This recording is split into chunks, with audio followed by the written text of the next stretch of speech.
اللهم صل وسلم على سيدنا ونبينا وحبيبنا وشفيعنا ونور قلوبنا وقرة أعيننا وثمرة فؤادنا خطيب الأنبياء صلى الله عليهم وعلى نبينا وعلى آله وأصحابه وبارك وسلم تسليما كثيرا كثيرا. بس دما خوگو عزت مند اوریدونکو، تاسو په خدمت کې ترتیب سره د خپل خوږ پیغمبر حضرت محمد مصطفی احمد مجتبی صلی الله علیه وسلم د مبارک سیرت بیانات شروع دي. مخکې جمعه تاسو ته د خوږ پیغمبر صلی الله علیه وسلم د ځواني متعلق څه خبرې وشولې، اور اندرنګې د خوږ پیغمبر صلی الله علیه وسلم د اولاد متعلق تاسو ته څه خبرې وشولې، اور نن بیان کې ان شاء الله د خوږ پیغمبر صلی الله علیه وسلم د سیرت یو اهمه پهلو څه هغه ازدواجی زندگی دی، یعنی ودانا ژوند، هغه متعلق په خبره کو. اور بل د خوږ پیغمبر صلی الله علیه وسلم چونکه یولس نکاحونه کړیو اور بیا 9 بیبیانې به یک وخت د خوږ پیغمبر صلی الله علیه وسلم په نکاح کې موجود وي، نو دی باندې غیر اور باطل پرست خلق هغه اعتراض کوي، نعوذ بالله العیاذ بالله. صدقه خبره زمونږه په خلی باندې هم لرسي، خو نقل کفر نباشد سمجاولو په غرض باندې څه هغه دغه اعتراض کوي. نعوذ بالله خوږ پیغمبر صلی الله علیه وسلم خواهش پرستو، نو دې د واجینا دومره ډیر ودونه اور نکاحونه کړي دي. نو دا یو اهمه موضوع ده او یو اهمه پهلو د سیرت ده چې دی باندې مونږ او تاسو ځان پوهه کو. زمونږ او تاسو ډیر مسلمانان بیا دغه اشکال اور دغه اعتراض د واجینا چې غیر مسلمه ور باندې وکي، هغه بالکل بیا ایمان نه لاس ووینځي اور بیا بدګمان شي په خپل پیغمبر صلی الله علیه وسلم باندې اور اسلام نه هم هغه محروم شي. نو خوږ پیغمبر صلی الله علیه وسلم اول دا څه بالکل څه په دې خبره باندې څومره غټ نه غټ قسم وخوړل شي، هغه قسم به وړو کوي چې خوږ پیغمبر صلی الله علیه وسلم خواهش پرستا اور د بیبیانو د خځو خواهشمند نو. هغه خبره باندې ډومبنه دلیل خود دغه دی چې خوږ پیغمبر صلی الله علیه وسلم 25 کال عمر وو اور ډومبنه نکاح خوږ پیغمبر صلی الله علیه وسلم د 40 کالو بوډي خدای سره کړی اور هغه خزه هم 2 خوندانو نه کونډه شوی و. نو اوس مونږ او تاسو سوچ وکړو چې مونږ او تاسو یوې ځوان هم چې هغه خزه ځوان وي، مونږ او تاسو نه په عمر کې هم وړاوي، خدا دې چې کله هغه کونډه وي یا هغه ته یو خوند طلاق ورکړی وي، نو هغه خزه مونږ او تاسو خپل نکاح کې نه قبلو. به دغه شانته خزه هغه بیا چوک په نکاح کې کوي چې هغه دویم نکاح وي، هغه په بنی باندې بیا ودیږي، ولی دا مطلقه ده، ولی دا کونډه ده. اور خوږ پیغمبر صلی الله علیه وسلم 25 کال عمر ده اور حسن و جمال په اعتبار سره د خوږ پیغمبر صلی الله علیه وسلم مقابله کائنات کې څوک نشي کولای. الله تعالی ته خوږ پیغمبر صلی الله علیه وسلم ته کم حسن ور کړو. حضرت عائشہ رضی الله تعالی عنها فرمایي چې د مصر زنانو چې یوسف علیه السلام ولیدل هغه خپل ګوتې کاټ کړلې کچرته هغه زما محبوب پیغمبر علیه السلام دغه تندې مبارک لیدلې وې نو هغه به دغه چاړې په خپل زړونو کې منډلې وې لواحي زلیخا لو رأینا جبینه لاثرنا بالقطع القلوب على الايدي هغه به دغه ګوتو په ځای باندې خپل زړونو ته ترجیح ورکړي وا چې دغه چاړې به زړونو کې منډلې وي او د خوب پیغمبر صلی الله علیه وسلم دغه بچپن کې دغه ځواني کې څه کم اخلاق هغه په باره کې تاسو ته واقعات بیان شوي دي چې حتی کې هر یو سړی په خله باندې د خوب پیغمبر صلی الله علیه وسلم دغه نوم چې دا محمد دی صلی الله علیه وسلم چې دا زوی د عبد الله دی دی په ځای باندې د خلکو په ژبو باندې امین نوم برتللو چې دا امین دی اے امینا اے صادقه دغه نوم سره به هغه را بلل شو ټولو خلکو ور سره مینا وا ټولو خلکو ور سره محبت وو هر یو سړی به دا غوښتله چې دغه ځوان زما زوم جوړ شي هر یو سړی به دا غوښتله چې دې سره زما د لور ولا زما د خور ولا رشتہ وشي او دغه خو پیغمبر صلی الله علیه وسلم چې بیا نکاح کوي د 40 کالو بوډي خزا اور هغه هم دوه خوندانو نه کونډه پاتې شوی هغه سره نکاح کوي اور بیا دغه 25 کاله عمر دا د ځواني عمر دا د طاقت ولا عمر دا د خواهش ولا عمر وی اور بیا حضرت خدیجه رضی الله عنها چې څومره پورې ژوند لري تقریبا 25 کاله خو پیغمبر صلی الله علیه وسلم سره تیر کړی دی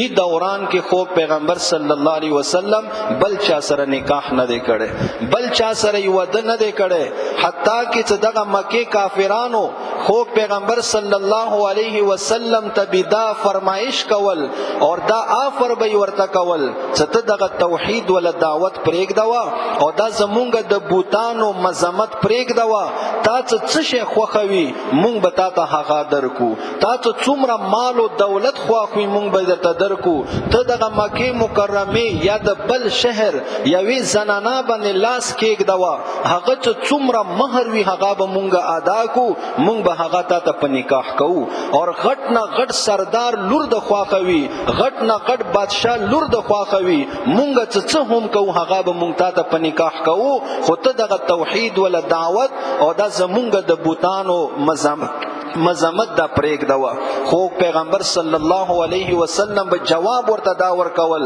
چې دا خو ماته تاسو دا فرمایشونه کو خچرته تاسو زما یو لاس کې نور کېږدو اور یو لاس کې رته سپوږمۍ کېږدو زه بیا هم د توحید ول دعوت او دا د بوتانو مذمت دا نه پرېږدم نو به هر حال خو پیغمبر صلی الله علیه وسلم کچرته د ودونو اور د خزو ول شوقین و نو دغه 25 کالو عمر کې به یوې ځوانې خدای سره او یوې نو د کړي خدای سره به نکاح کړو اور بل خوب پیغمبر صلی الله علیه وسلم یو حدیث مبارک ته پیغمبر علیه الصلاۃ والسلام فرمایي چې ما تزوجت وما زوجت الا بوحي من السماء نزل به جبريل علیه الصلاۃ والسلام چې ما نخپل ود او نه د خپل لونو ولا ود هغه کړه دی بغیر د وحی نزیلیدونه چې هغه وحی ماته جبرئیل علیه السلام راوړی دی یعنی ما څه کم یو نکاح هم کړه دی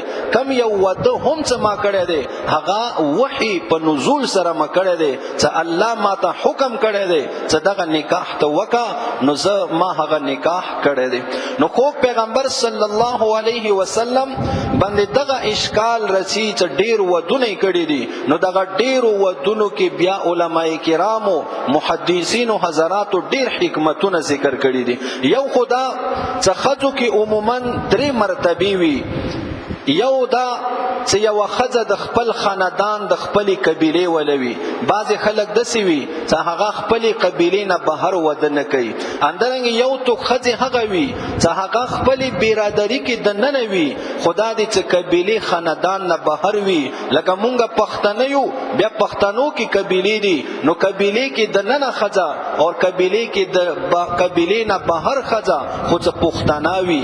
همدارنګې بیا بعضې ښځې داسې وي چې هغه برادري نه هم بهر وي. لکه مثلا مونږ او تاسو پښتانه یو، هغه ښځه پنجابي وي، هغه ښځه بلوچي وي، هغه ښځه سیندي وي، هغه ښځه عربي وي، هغه ښځه د بل ملک ولوي. نو خو پیغمبر صلی الله علیه وسلم خپل عمل سره دغه خبره امت ته ورتا کړله چې بلې قبیلې ولا ښځې سره نکاح کول د حرام نه دي. همدارنګې بل برادري ولا ښځې سره نکاح کول د حرام نه دي. همدارنګې خپلې قبیلې ولا ښځې سره نکاح کول هم د حرام نه دي. پیغمبر علیه الصلاة والسلام خپلې قبیلې کې ودونه کړي دي، لکه حضرت حفصه، حضرت سودا، حضرت ام حبیبه رضی الله عنها، حضرت ام سلمہ رضی الله عنها. دغه بیبیانې دا د قریشو د قبیلې نه وي. پیغمبر علیه الصلاة والسلام سره قبیله یوه وه. همدارنګې پیغمبر علیه الصلاة والسلام په برادري کې وي، قبیلې سره تعلق نه و، خو دا د عربو سره تعلق و، عربیانې وي، لکه حضرت میمونه رضی الله عنها، همدارنګې حضرت جویریه رضی الله عنها. صدا عربیانې وي خو قریشو قبیلې نه نه وي. همدارنګې پیغمبر علیه الصلاة والسلام خپلې برادري نه بهر هم ودونه نکاحونه کړي دي، لکه حضرت صفیه رضی الله تعالی عنها. صدا عربي نه وه بلکې دا یوه د یهودي سردار، حضرت صفیه بنت حیی بن احطب رضی الله عنها. صدا خیبر په موقع باندې مال غنیمت کې راغله، پیغمبر علیه الصلاة والسلام برخه کې را ورسیدله. پیغمبر علیه الصلاة والسلام د آزاده کا او د سره نکاح وکړلو، او دا ډیره مبارکه سلسله د نسب لري چې دی ول نسب حضرت هارون علیه السلام سره ملويږي. حضرت هارون علیه السلام د پیغمبر دی او د موسی علیه الصلاة والسلام ورور دی.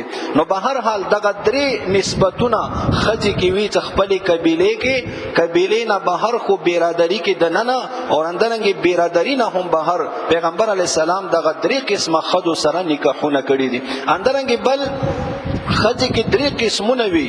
یو دا چې دغه ښځه خپل ځان نه اوچته وي مال په اعتبار سره، یعنی د مالداره کورنۍ ولوي.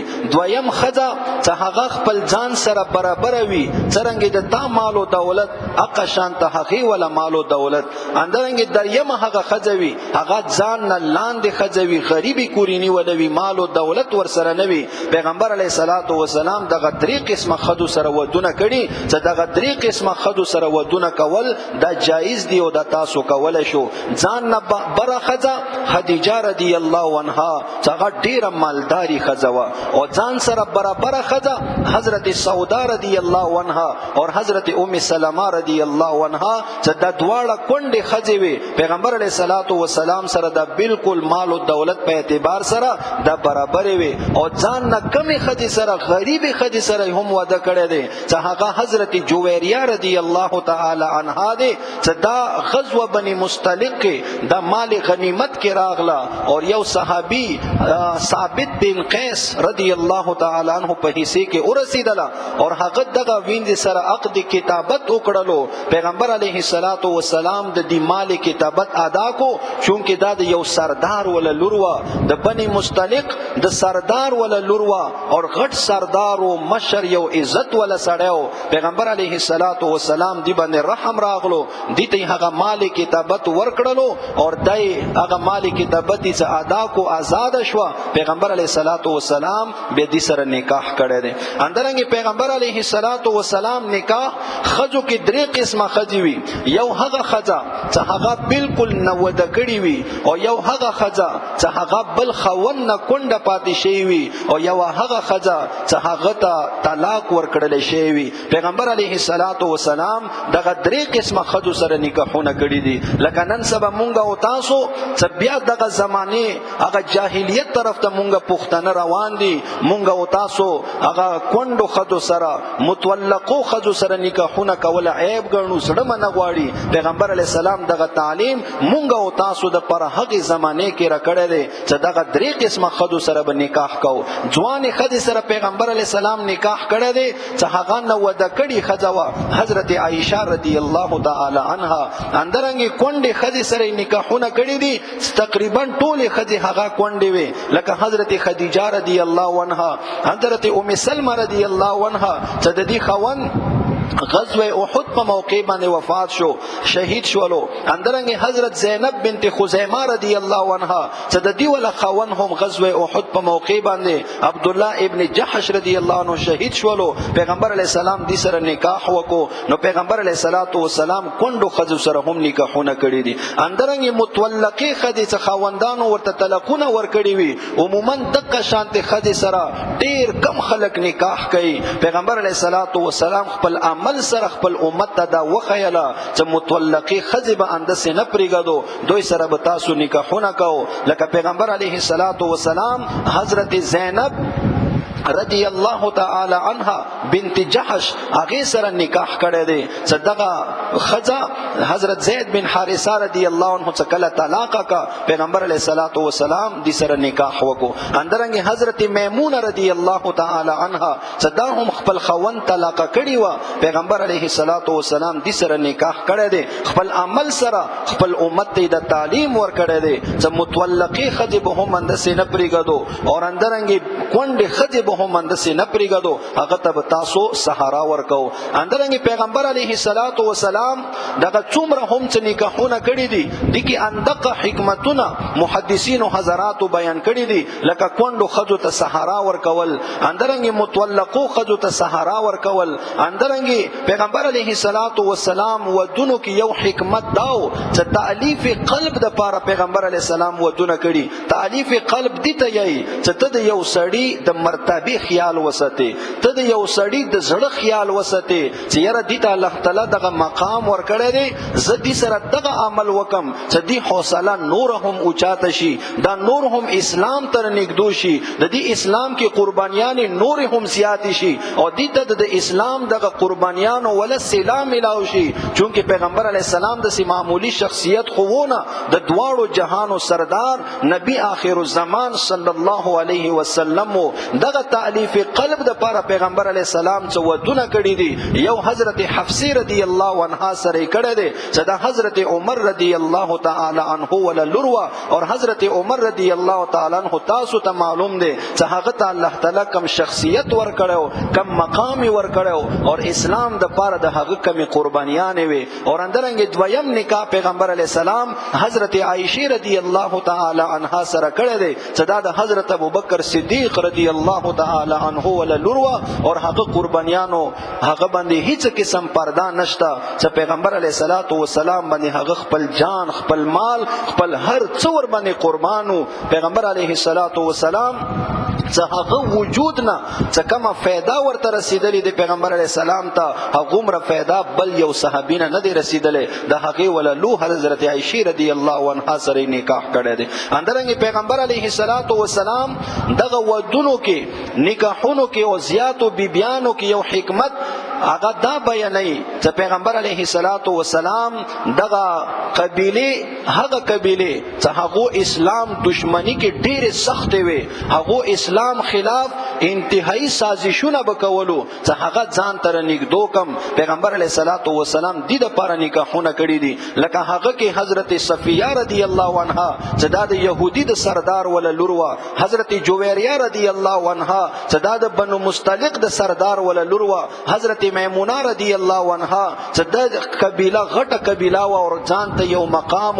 اندرنګ حضرت ام حبیبه رضی الله عنها چې د حضرت ابو سفیان رضی الله تعالی عنہ ول لوروا او دغه ابو سفیان رضی الله عنه اسلام راوړلو نه مخکې د قریشو د مکه هغه لوی سردار وو او ټول جنگونه د دې په سرپرستی او د قیادت کې مسلمانانو سره شوی دي. یعنی گویا کې د پیغمبر علیه الصلاۃ والسلام ټولو نه غټ دشمن تیر شوی دی. خو کله ام حبیبه رضی الله عنها سره پیغمبر علیه الصلاۃ والسلام نکاح وشولو نو دغه ابو سفیان په زړه کې لږ نرمي پیدا شوه چې یاره دا خو د اوس معزوم شولو.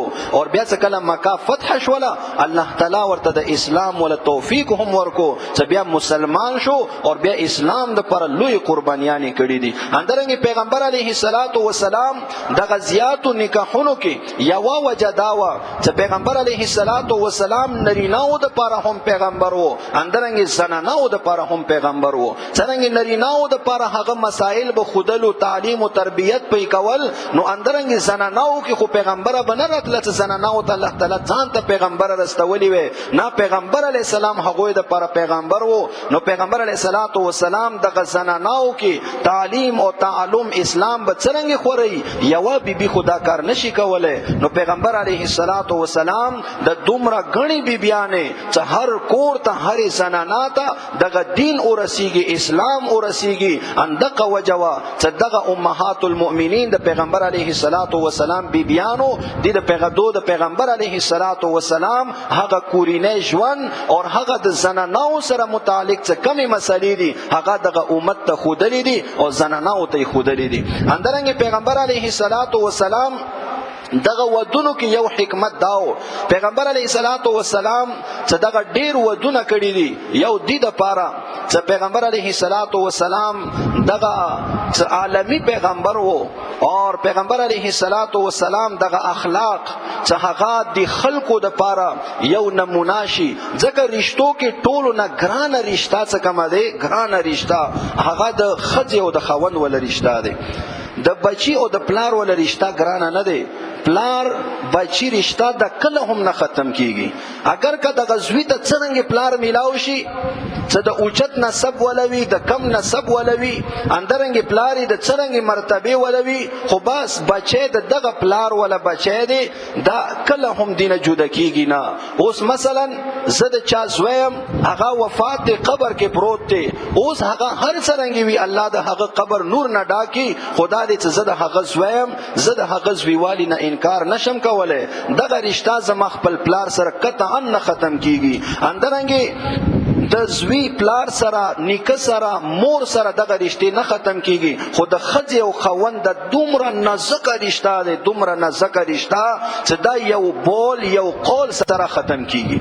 چې بعض د خاوند د خولې نه د طلاق ولا ټکه اوته، بعض ښځې او خاوند دغه رشتہ مینځ کې بالکل پریش ولا ختم شولا. او اندرنګ د خپل مینځ کې نږدو وي، دغه ښځه به یا سخت وي، دغه ښځه به یا عاجز وي، دغه ښځه کې به یا څه قسم عیب وي. نو دغه ښځې سره رشتې ستن او برقرار ساتل دا یو انتهایی ګران عمل دی. پیغمبر علیه الصلاۃ والسلام دغه یولس ودونه وکړلو او په یک وخت نه بیبیانې په نکاح کې پاتې دي. د اندې لپاره چې امت ته دغه تعلیم ورکړي چې دغه رشتہ به تاسو څنګه پالو. اندرنګ پیغمبر علیه الصلاۃ والسلام نمخ کې ډیرو بیبیانو ولا رواجو هر یو سړی لس خځې پنځلس خځې شل خځې به پیغمبر علیه الصلاۃ والسلام څخه کله راغلو نو دغه امت ته دغه ارشاد او فرمایل د حکم وکړو چې څالورو خځو نه زیات خځې چا د پاره جائز نه دي. اوس پیغمبر علیه الصلاۃ والسلام باندې دغه کفار اهل باطل بیا یو بل اعتراض دا کوي، اشکال کوي چې پیغمبر علیه الصلاۃ والسلام بیا خپل نه ودونه ولي کړي، یولس نکاحونه ولی کړي چې امت ته یې چې تاسو څلور نکاحونه وکړو. نو هغه کې وجه دا ده چې پیغمبر علیه الصلاۃ والسلام یو خدغه امت ته تعلیم د پاره اوس کا چرته دغه امت ته هم صرف څلور خدي جایز کړي، څلورو خځو نه زیات نه. نو دې کې حکمت دا ده چې پیغمبر علیه الصلاۃ والسلام هغه رواج ختم کو چې یو سړی ته به ازادي و چاهي ته څومره خځې کوي کولای شي. نو نن سبا دغه مالداري خلک نو بس دوه بیا لس پنځلس شل خځې به کوله او مونږ او تاسو غریبانو به تشي خواري خلینی ولي ځکه چې خځې خود سي بسر وریږي نه که اسمان نه چې بس د باران وشي چنډخانو پشان چې هر چرته لکه باران وشي چنډخان روزي او دسي بس خځې روزي بس کوي نه د ټوله خځې بدن مالدارو کوي او تا ته به نه پتی کیدل. خو نه یو کراس او لګیدل. پیغمبر علیه الصلاۃ والسلام دغه څلور ودونو نه زیات د جائز نه دی کړي.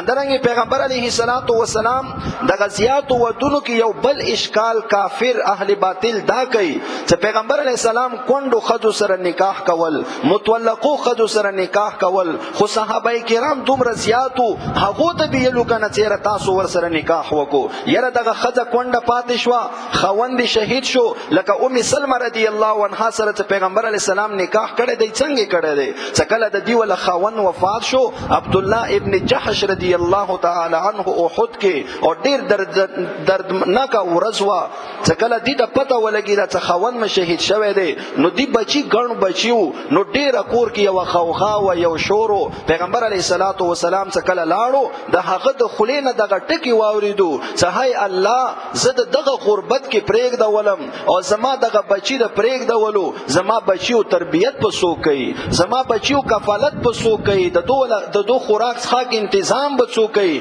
دومره ډیر بچی مې دیو زه یک یوازې پاتې شوم. پیغمبر علیه الصلاۃ والسلام څکله کور ته راغلو نو د نکاح ولا پیغام ورواستول.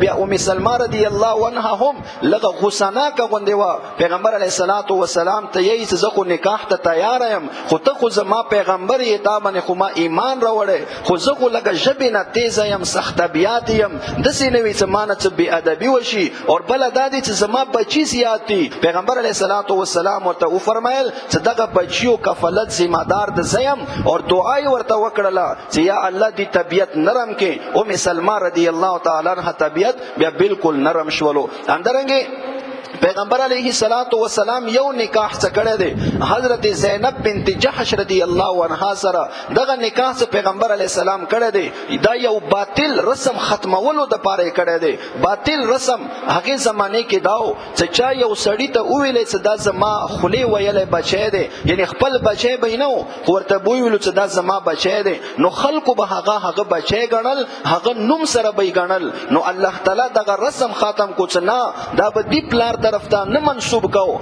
بلکې د چا زوی وي هغه طرف ته به منسوب کو. خلکو به یلو چې زید بن محمد دی ته نبی علیہ الصلوۃ والسلام خپل بچی نه یلو، پیغمبر علیہ السلام دا منع کړلو چې نه دا زید بن حارثه دی رضی الله عنه، اور دا به خپل حقيقي بچی غو نه بیا ګڼل، یعنی دا به میراث کې شریکول هر یو شي کې. او د دی ولکه ما بیبي وا هغه به خپل انګور ګڼله، لکه خپل انګور سره نکاح نشي کوله. خو دغه رسم غلط وو، دا د جاهلیت ولا رسمو. الله تعالی دی ختمول غوښتو او دا به ختمای څوک یو پیغمبر نه علاوه بل څوک نشي ختم کوله. نو څکله دی ول نکاح حضرت زید رضی الله عنه سره وشولو، هغه دی سره وخت نه تیریدلو، سمونی نه خوړلو، نو هغه د طلاق کا اور دی پیغمبر علیه الصلاۃ والسلام سره نکاح وشولو. دغه رسم ختمولو د پاره چې خلکو ډیر اعتراضات وکړلو هغه زمانه کې هم چې خپل انګور سره نکاح وکړو، خو پیغمبر علیه الصلاۃ والسلام په ذریعے سره الله تعالی دغه باطل رسم ختم کو. بل یو آخری خبره هغه دغه اشکال کیږي حضرت عائشہ رضی الله عنها سره د نکاح، چې حضرت عائشہ رضی الله عنها سره کوم نکاح شوه دی 9 کالو په عمر کې شوه دی، چې پیغمبر علیه الصلاۃ والسلام دومره وړي جینې سره څنګه نکاح کړی دی. پیغمبر علیه الصلاۃ والسلام عمر تقریبا 50 کال دی، دومره کم عمر بیبي سره خځه سره نکاح کول دا خو ظلم دی. نو دی اول جواب دا دی چې ګوره ظلم به الوی چې زبردستی سره سړی وده وکي، ظلم به الوی چې پلاری په زبردستی سره نکاح کی، نو پلاری هم رضا اور حضرت عائشہ رضی الله تعالی عنها هم رضا، نو دا ظلم نه دی. اور بل دا دی چې هغه عربو کې دا رواج وو، هغه دغه عادت وو چې هغه به کم عمر خځه سره نکاح کول، څومره به عمر نه خځه کامه وا هغه خلکو به دا خوخوله چې ما خځه د هغه عمر کې ټولو نه کامه وي. نو هغه زمانه کې چې کله دا نکاح وشولو کفار مکه څومره سخت دشمنانو، هغه یو کافر هم پیغمبر علی السلام باندې دغه اعتراض نه دی کړی چې دومره کامه عمر خځه د ولی کړی دی. اندرنګ يهوديانو دغه اعتراض نه دی کړی هغه زمانه کې، ځکه هغه زمانه کې به هر چا د نکاحونه کولو. اور بل دا دی چې د مونږ او تاسو ته عیب لاګي، زمونږ او تاسو خاور ابو هوا د یخه دی، د عربو ول ابو هوا هغه ګرمه دی، د مونږ او تاسو د 13 کالو جینې او د عربو ول 9 کالو جینې هغه خپل مینس کې مقابله کوي، قد کې هم قامت کې هم. اور بل پیغمبر علیه السلام چې دغه کم عمره بیبي سره چې نکاح کول چې ټول نه وړاوه پیغمبر علیه السلام دغه نور ټولې بیبیانې د عمر نه ډېرې زیاتې وي پیغمبر علیه السلام ته یو داسې بیبي پکارې وه چې هغه زما دغه احادیث محفوظه کی زما دغه خبرې یاد کی. اوس تاسو کې د کم بوډاګان دي دو څه خبره یادولی شي خو د ځي واوري به بهر مزغونه اوزي یو حدیث زده کولی شي اندرنګ یو قرآن آیت زده کولی شي نشي زده کولی خو دغه وړه ماشومان دي چې کینې قرآن هم یادوي الحمدلله احادیث هم یادوي او اندرنګ دغه خبرې څه ما وکړي بعد کې ونه پوښتنه وکړي دا هم درته تیروي. نو یو وړې جینۍ ضرورت و پیغمبر علیه السلام ته چې هغه د پیغمبر علیه السلام دغه تعلیمات ټول محفوظ کی اور بعد کې امت ته بیان کی. اندې د واجنه حضرت عائشہ رضی الله تعالی عنها چې څومره احادیث هغه نقل شوی دي امت ته بیان کړي دي بل یوی بیبي هم نه دي بیان کړي. او صحابه کرام صحابیات رضی الله عنهم هغه فرمایي چې مونږ ته کله هم څه مسله پیښ شوله هر مسالې کې نو مونږ ولا رجوع مونږ ولا منډه هغه به حضرت عائشہ رضی الله تعالی عنها څخه وا. حضرت عائشہ رضی الله تعالی عنها زید سي جوړو چې پردا به لګیدلی و مکمل دغه تنظیم وو. یو صحابي براغلو اور مور پټکی سره به आवाज وکړو چې د پیغمبر علی السلام بیبیانې د امت ولا مین دي اور هغه مسالې په باره کې به پوښتنه وکا هغه حدیث په باره کې به پوښتنه وکا. نو پیغمبر علیه السلام ته د داسې بیبي ولا ضرورت وو. نو به هر حال پیغمبر علیه السلام د دومره بیبیانې څه دي د کې حکمتونه هغه ټول تاسو ته بیان شو اور دین ځان خبرول هم پکاري دي. اندې د پاره چې دغه نن کافر مونږ او تاسو باندې اعتراضات کوي خاص کر دغه سوشل میډیا باندې څه باندې به مونږ او تاسو ولا خاص کر تعلیم یافته طبقه هغه به گمراهی طرف ته روان شي. نو د پیغمبر علی السلام دغه ودونو کې د حکمتونو الله تعالی دغه خبرو باندې مونږ او تاسو ته عمل توفیق نصیب کړي.